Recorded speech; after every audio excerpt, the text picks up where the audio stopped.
हमारे इस विशाल देश भारत में नेता वही है जो चिल्लाए, खिलाए, पिलाए। कुछ ऐसे लोग होते हैं जो हर कठिनाई को बचाकर घसीटते हुए किसी प्रकार जिंदगी की राह पर चलते हैं। ये ऐसे मुर्दा होते हैं जो जहां है वही रहना परम भाग्य समझते हैं। ये संतोषी नहीं होते, बुज़दिल होते हैं, कायर होते हैं। अपने अधिकारों में से बहुत से अधिकारी दूसरों के लिए छोड़ देते हैं।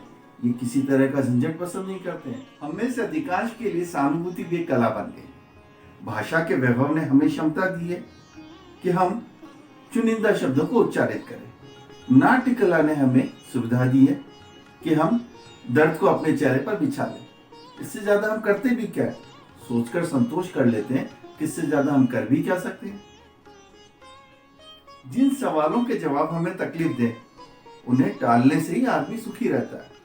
दुनिया में सब लड़ाई को बुरा बोलते हैं, सब शांति की इच्छा रखते हैं, और फिर भी हथियार बनाए जा रहे हैं।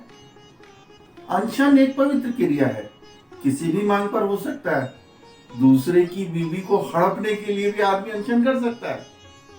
YouTube सतरंगी रे व्यंग अड्डा कार्यक्रम में मैं परवेश जैन आपका हार्दिक स्वागत करता हूं।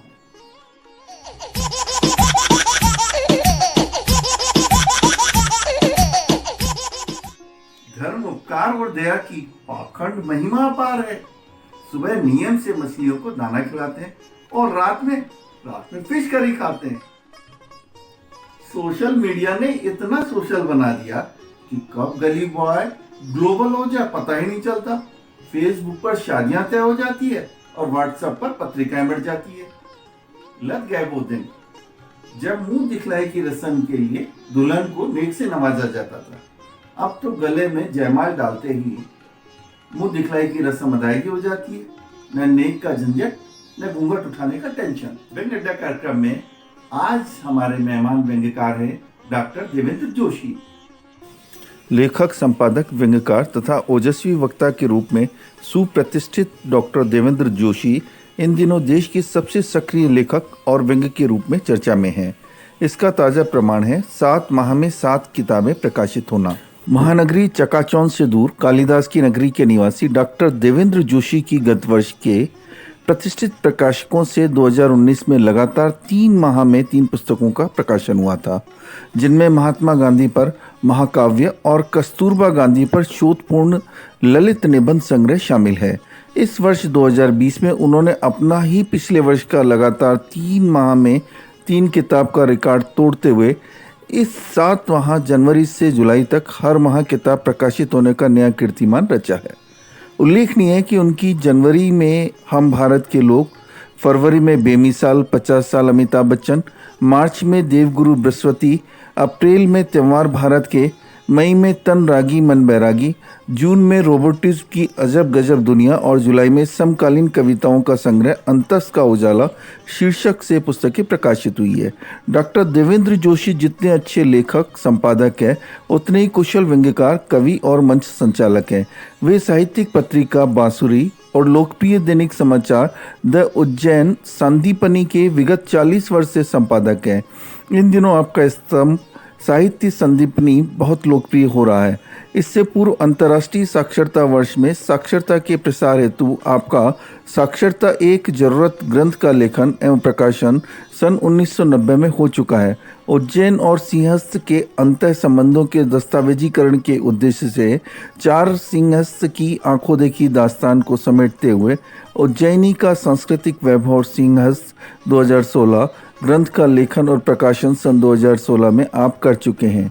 लोक भाषा मालवी को बढ़ावा देने हेतु आप माधवी भाषा में काव्य कृति रंग रंगीलो मालवों का लेखन एवं प्रकाशन सन 2011 में कर चुके हैं।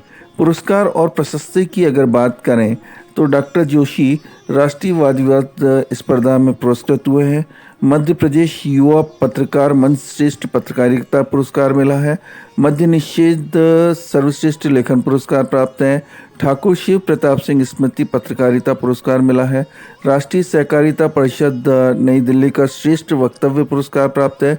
इसके अतिरिक्त आपको 15 अन्य पुरस्कार प्राप्त हुए हैं। आप अनेक परिसंवाद, गोष्ठी, सेमिनार में व्याख्यान देने के साथ व्यंग्य पाठ भी कर चुके हैं। आकाशवाणी और दूरदर्शन से भी आपकी वार्ता, साक्षात्कार, कविताओं का प्रसारण हो चुका है। टीम सतरंगी रे आपके उज्जवल भविष्य की कामना करती है। तो आइए मिलते हैं आज के व्यंग्यकार से और सुनते हैं उनका व्यंग्य। नमस्कार, मैं डॉक्टर देवेंद्र जोशी अपनी व्यंग्य रचना के साथ आपके समक्ष उपस्थित हूँ। मेरे व्यंग्य का शीर्षक है 24 घंटे चिटचिटियाओ, खुद सोशल बनो, औरों को सोशल बनाओ।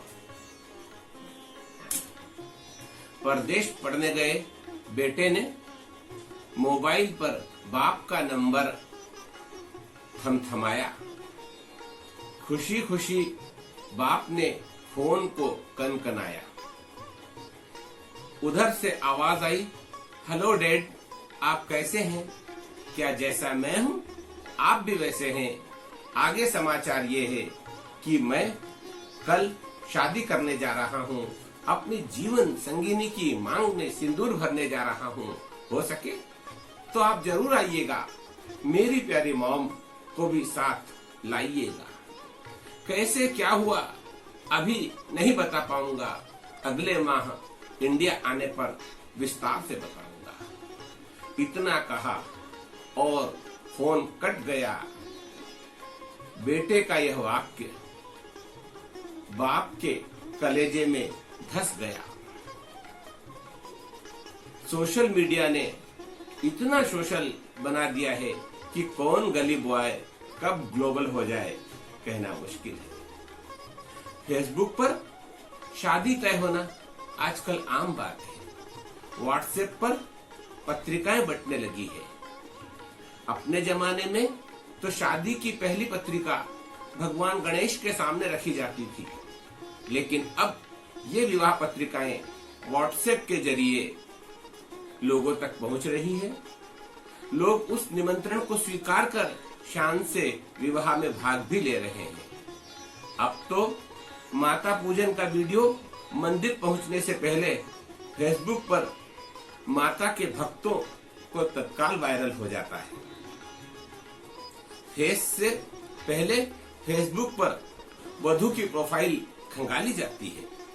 लद गए वो दिन जब मुंह दिखाई के लिए दुल्हन को नेग से नवाजा जाता था। आज तो गले में वरमाला डलते ही फेसबुक पर सारी दुनिया में दुल्हन की मुंह दिखाई हो जाती है।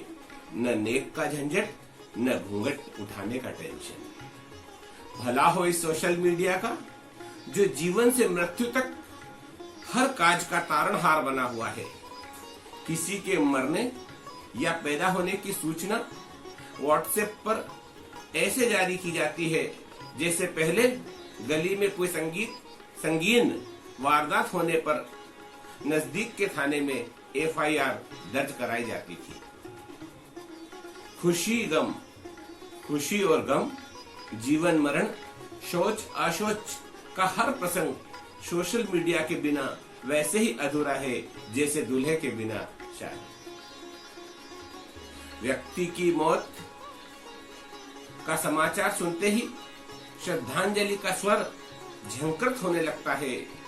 मृतक की अंतिम यात्रा श्मशान घाट तक पहुंचने से पहले ही सोशल मीडिया पर परिजनों का दामन श्रद्धांजलि से इस कदर भर दिया जाता है कि 13 दिन का कोटा 130 मिनट में ही पूरा हो जाता है।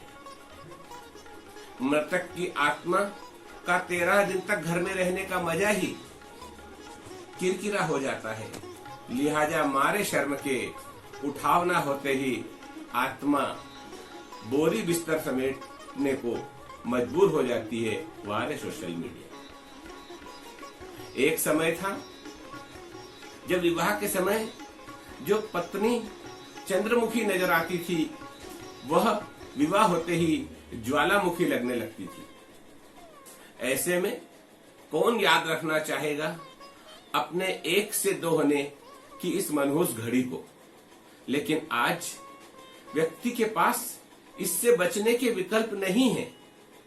सोशल मीडिया के जमाने में कोई चाहे तो भी अपनी मैरिज एनिवर्सरी रूपी जिन्न के जंजाल से बच नहीं सकता। नींद खुलने से पहले ही फेसबुक और व्हाट्सएप पर बधाइयों की बाढ़ सी आ जाती है। मित्रों में यह बताने की होड़ सी लग जाती है कि आज ही के दिन गृहस्थाश्रम की वेदी पर इस शख्स का ब्रह्मचर्य वीर गति को प्राप्त हुआ था। यही हाल जन्मदिन और पुण्यतिथि का है। सोशल मीडिया का व्यक्ति वास्तविक दुनिया में चाहे जितना लापरवाह रहे, लेकिन आभासी दुनिया में वो इतना अपडेट रहता है कि कहीं जाने से पहले घर के लोगों को भले ही बताए या न बताए, लेकिन एक गली से दूसरी गली में जाएगा तो फेसबुक पर अपना स्टेटस जरूर अपडेट करेगा। जितनी बधाइयां फेसबुक पर दी जाती है, उसकी 0.5% भी प्रत्यक्ष में दी जाती तो देश की आधी समस्याएं हल हो जाती। जब आभासी दुनिया ने सबको अपनी गिरफ्त में ले लिया है, तो इस युग की सास बहू भला क्यों पीछे रहे। लग्न मंडप से सीधे घर आई जींस टॉप धारी नववधु ने स्पर्श के लिए जैसे ही हाथ सासू मां के चरणों की तरफ बढ़ाया, किटी पार्टी से लौटी सास ने हाथ आशीर्वाद मोड पर उठाते हुए फरमाया, खुश रहो बहू, अष्टपुत्र सिरोगसियाओ, 24 घंटे चिटचिटियाओ, खुद सोशल बनो, औरों को सोशल बनाओ। इतना सुनते ही नई नवेली बहू को माजरा समझते देर नहीं लगी कि भांग सिर्फ उसके भेजे में ही नहीं, पूरे कुएं में घुली है। 24 घंटे चिटचिटियाओ, खुद भी सोशल बनो, औरों को भी सोशल बनाओ। अभी आपने सुना व्यंग्यकार देवेंद्र जोशी से उनका व्यंग। दोस्तों, अगर आपको ये व्यंग पसंद आए, कमेंट बॉक्स में अपना कमेंट करिए। और अगर आप भी व्यंग्यकार हैं तो स्क्रीन पर दिए नंबर पर अपना व्यंग वीडियो भेजिए, हम इसे अवश्य अपने कार्यक्रम में सम्मिलित करेंगे। अभी तक अगर आपने हमारे चैनल को सब्सक्राइब नहीं किया, हमारे चैनल को सब्सक्राइब करिए, लाइक करिए, शेयर करिए। मैं परवेश जैन आपसे फिर मिलूंगा, तब तक के लिए नमस्कार।